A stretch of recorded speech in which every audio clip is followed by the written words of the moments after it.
Hey everyone, for today's Read Aloud, we're going to read one of my favorite math books, which is If You Made a Million.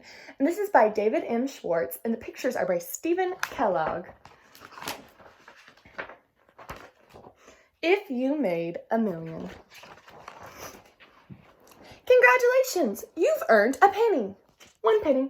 It will buy you anything that cost 1 cent. Well done, you've made a nickel. 1 nickel is worth the same as 5 pennies. Hooray! Now you have a dime. 1 dime has the same value as 2 nickels, or 10 pennies. Excellent! For your hard work, you've earned a quarter. 1 quarter is the same amount as 5 nickels, or 2 dimes and 1 nickel, or 3 nickels and 1 dime, or 25 pennies.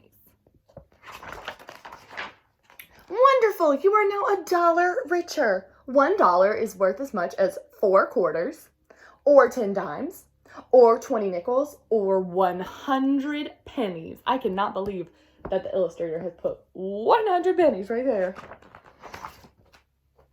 You could use your dollar to buy 100 pieces of penny candy, or 25-cent balloons, or 10 stickers for 10 cents each, or 4 rubber balls that cost 25 cents apiece.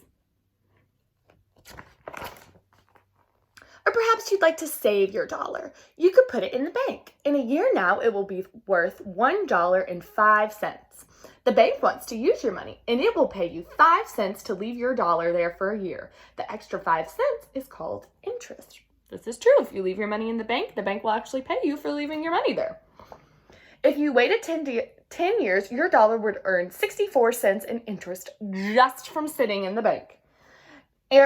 Are you interested in earning lots of interest? Wait 20 years, and that $1 will grow to $2.70. Delicious! You've baked a cake and earned $5. You could be paid with 1 $5 bill or 5 $1 bills. It doesn't matter. They all have the same value. Stupendous! You've made $10. How would you like to be paid? 1 $10 bill, 2 $5 bills, 10 $1 bills, or perhaps 1 5 and 5 ones. Take your pick. They're all worth $10. If you prefer coins, you can have a 5-foot stack of pennies. That's 1,000 of them. Or a 15-inch stack of 200 nickels. You could also be paid with 100 dimes, which would stack up just over 5 inches. Or you could receive your $10 as a 3 1/4 inch pile of 40 quarters. You could spend your $10 on 10 kittens or 1,000 kitty snacks, or you could take your mom to the movies. But maybe you'd rather save your money. If you leave your $10 in the bank for 10 years, it will earn $6.40 in interest, and you will have $16.40. If you leave it there for 50 years, your $10 will grow to $138.02. So just sitting in the bank, your money will earn interest. So if you put $10 in the bank and then you come back in 50 years, it'll be $138.02. You've worked hard to earn $100. You've decided to spend it on a plane ticket to the beach. You could pay with a $100 bill, or 2 $50 bills, or 5 $20 bills, or many other combinations. 6 5s, 3 10s, and 2 20s, for instance. Paying with pennies, you'll need 10,000 of them. And they'll make a 50-foot stack. Look at all those pennies. You've worked long and hard, and you've earned $1,000. You're going to buy a pet. You can pay with coins or bills. If you don't like the idea of carrying $1,000 around with you, you can put it in the bank and pay for your hippo with a check. The check tells your bank to give $1,000 to the person who sold you the hippo. So a lot of people, if you're making a purchase with a lot of money and you don't have $1,000 cash, you could either write a check, but a lot of people nowadays will use their credit card or their debit card. So, a little piece of plastic that you can swipe when you buy something. That's kind of like the same thing as writing a check. It tells your bank, hey, you just bought this thing, pay these people this money. Here's how it works. You give the check to a person who sold you the hippo, and he gives it to his bank. And his bank sends it to a very busy clearinghouse in the city. And the clearinghouse tells your bank to take $1,000 out of your money. After your bank does that, the clearinghouse tells the Hippo Salesman Bank to add $1,000 to his money so he can take it and use it whenever and however he likes. Maybe he'll use it to buy more hippos. So it's the same thing when you use your debit or credit card. If you used pennies to purchase a $10,000 Ferris wheel, someone might not be too happy about it. Even if you used 10,000 $1 bills, it would be mighty hard to handle. Probably a check would work best. Magnificent! You've earned $50,000, and you've just read about a well-worn, unloved, but perfectly fixable castle. The price, $100,000. The castle costs $100,000, but you only have $50,000. You're $50,000 short, but you can still buy the castle. You can use the money you earned as a down payment, and the bank will lend you the rest. This is how a lot of people buy houses, because houses are really expensive. Then you would pay the bank back a little at a time, month after month, for many years.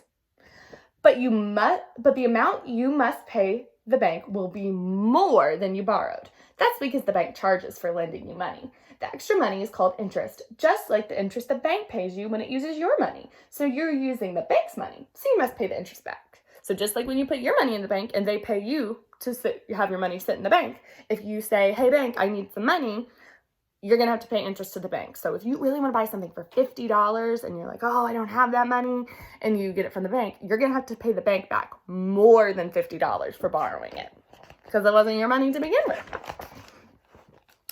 If you have some very expensive plans, you may have to take on a tough job that pays well. If you think ogre training could be an exciting challenge, you can have fun and make a great deal of money too. Of course, you may not enjoy taming ogres or building bulky bridges or painting purple pots. Enjoying your work is more important than money, so you should look for another job or make less expensive plans. Congratulations, you made $1 million. So that's how people earn their money. They have a job. $1 million. That's a stack of pennies 95 miles high, or enough nickels to fill a school bus, or a whale's weight in quarters. Would you prefer your million in paper money?